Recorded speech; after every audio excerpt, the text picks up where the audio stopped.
तर तुम्हाला एक सांगते की मला ना साडीवर व्हिडिओ करायला खूप आवडतात, पण साडी घालून जाणार तर कुठे, घरातच असते ना. बाहेर जाते वेळी मग साडीवरतीच जाते.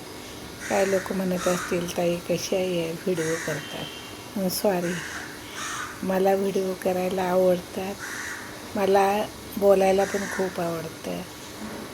तर मग घराच्या बाहेर जातच नाही मी, कारण घरात सुना जॉबवाले आहेत आणि नातवंड सांभाळायला घरातच राहावं लागतं. तर म्हणून मग आता घरात साडी घालून पहिले घालायची, पण आता नाही. नातवंडातून उठबस, एक तर सांधे दुखीचा त्रास आहे, तर खाली बसले तर उठायला होत नाही, आणि उठले तर खाली बसायला त्रास होतो.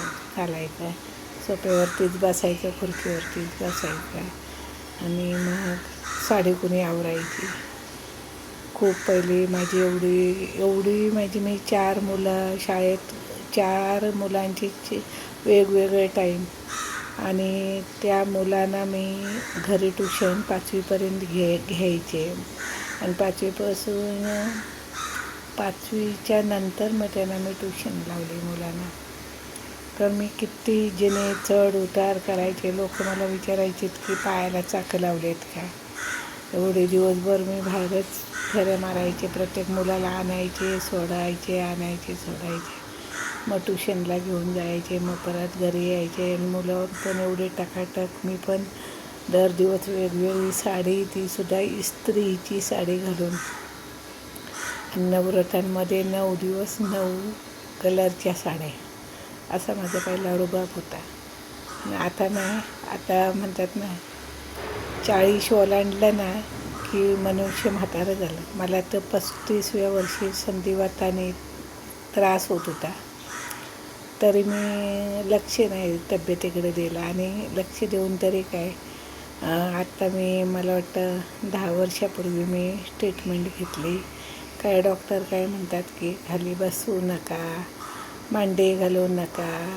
मग काय करायचं, घरी कामाला ठेवायचे लोक, आणि आपण कमवायचं आणि लोकांना पैसे द्यायचे, आणि आपल्या शरीराची हालचाल कधी होणार. घरी तर व्यायाम करू शकत नाही. संधिवात आहे म्हटलं की मग खाली बसू शकत नाही, वाकू शकत नाही. जिथे सांधे आहेत तिथे दुखतात. उजवा हात असा वर पण नेऊ शकत नव्हते. आता तर हालचाल केलं की होतं. मोबाईल हातात घेतला तर जास्तच मग दुखतो ह्या खांद्यामध्ये. चालायचं, आलेले दिवस कसे तरी पुढे ढकलत जायचं आणि हॅप्पी जीवन जगायचं, तोच विचार केला आहे. नातवंडातून जेवढा वेळ जातो ना, तो खूप बरा वाटतं. गावाला गेले होते, नुसतं जेवण बनवायचं. एक टाईम जेवण, 2 माणसांचं जेवण कसलं, एक टाईम बनवायचं आणि 2 टाईम खायचं. ते मांसाहार असला की मग त्या दिरांना वगैरे, ते चुलत दीर आणि सख्खे दीर आहेत, त्यांची फॅमिली नाही, त्या कारण मग त्यांना काय थोडंफार द्यायचे.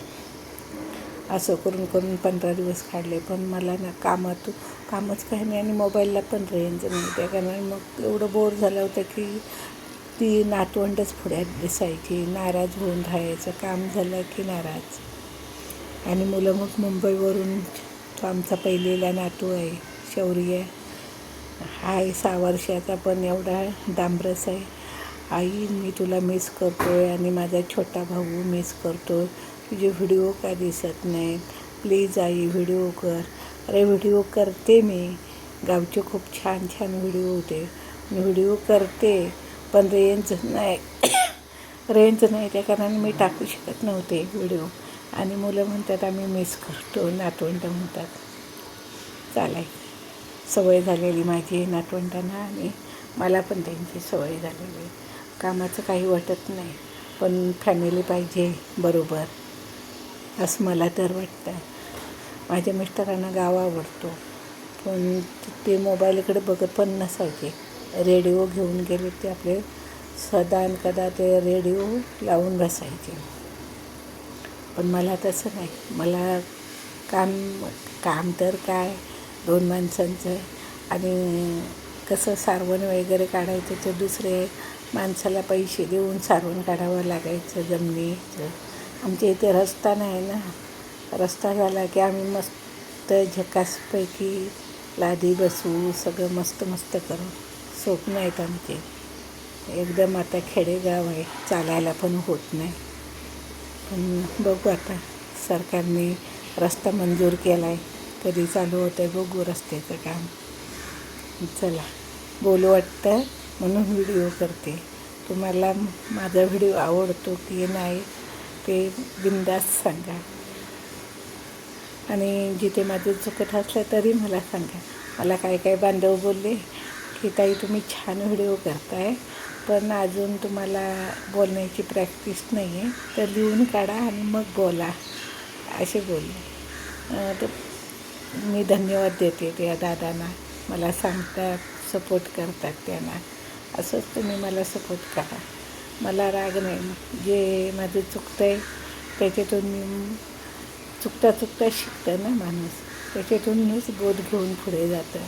तुम्ही सांगत जावा कुठे माझं काय कमी पडत असेल तर मला आनंदच आहे. कारण तुम्ही माझे सर्व ताई, दादा, बंधू, भगिनी आणि माझ्या ग्रुपमध्ये माझ्या मुलांसारखी मुलं मुली आहेत, त्या सगळ्यांना मी मनापासून मी त्यांना हे करते की मिस करते, आठवण काढते. आणि त्यांची सर्वांची माझ्या ग्रुपवर बायोडाटे येतात. तेवढे सर्वांचे देवा लग्न लवकर होऊन जात आणि सुखाचे संसार चालू होऊन जात, हीच देवाकडे माझी मागणी आहे. चला मग, तुम्ही अपेक्षा कमी करा, ॲडजस्ट कुठेतरी करा आणि लग्न लवकर करा. मी वाट बघत आहे. बाय.